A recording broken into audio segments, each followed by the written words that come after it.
Hi, I'm Tiffany, and this is The Balanced Life Redefine Success, Redefine Fail. And today I'm going to I've titled the video Reality Bites, but it doesn't have to. So, those of you who are over 40 may remember the movie Reality Bites from the early 90s. Winona Ryder was in it, a few other famous people, but she was my favorite. Um, what I liked about that, I don't know how many times I saw that movie when I was in college. It seems like it came on TV an awful lot, and I would watch it each time it did.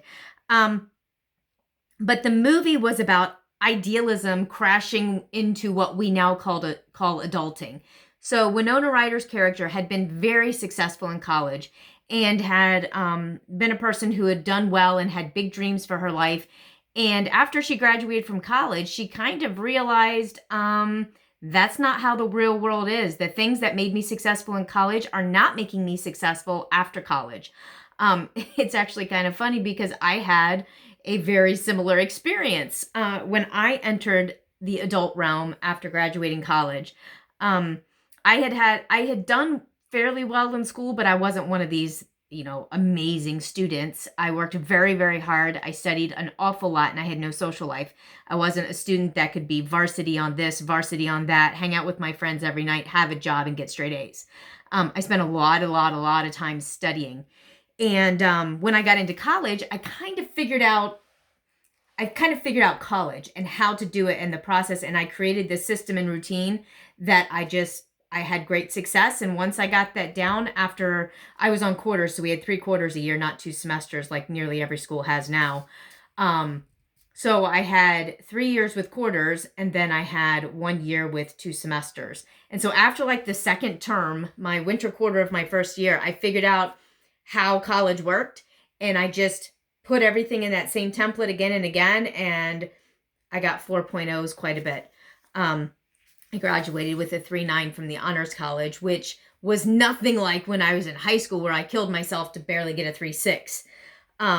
So anyway, you didn't come on here to find out about my academic thing, but maybe some of you can relate.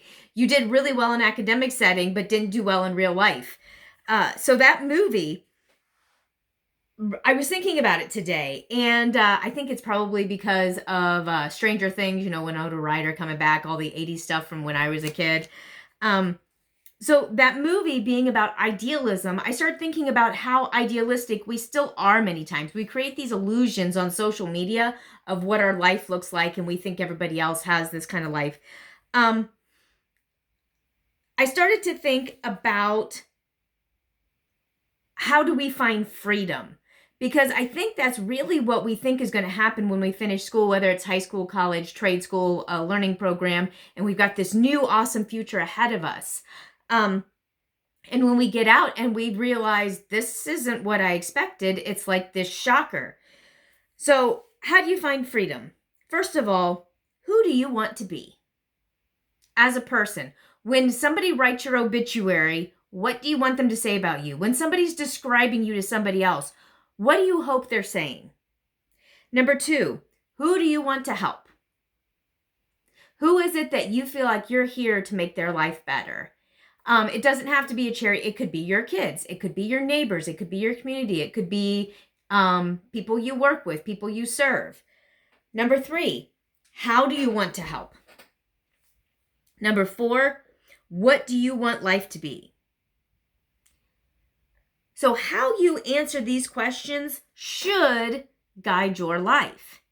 And when they do, when they're in line, when your goals and your the things that are important to you are being reflected in your life, then you tend to feel happy, good, content.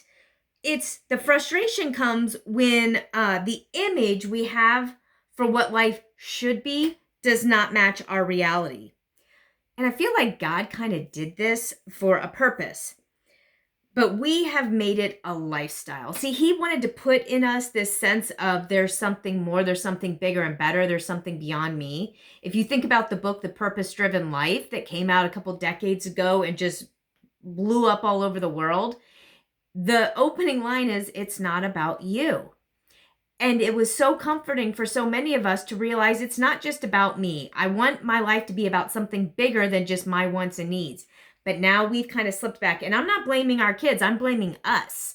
I'm saying each of us has kind of slipped back into this illusion of what life is.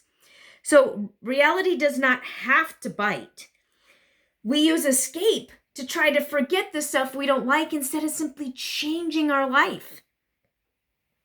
Instead of trying to escape, create a life that you don't need to escape.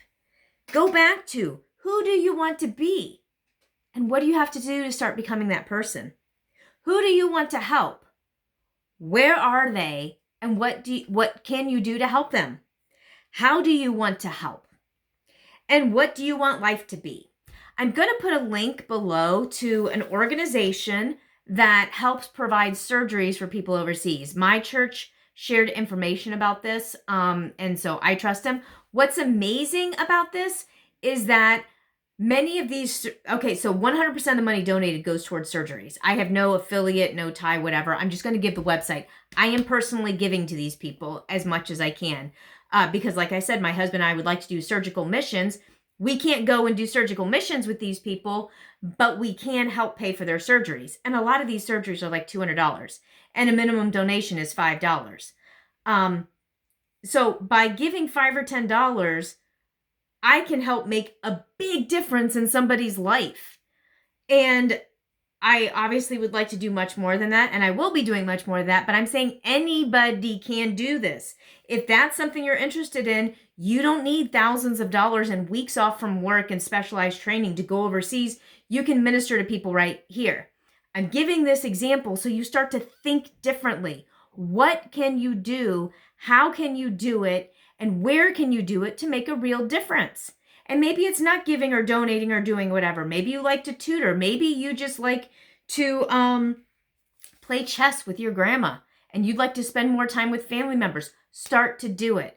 Reality does not have to bite. We can make our life look like the life we see our ideal on the inside. We don't have to escape what we live. We can find a way to start to live it. So start to think of some ideas you can do and share in the comments below what you're doing to live your best life. And I will see you in the next video.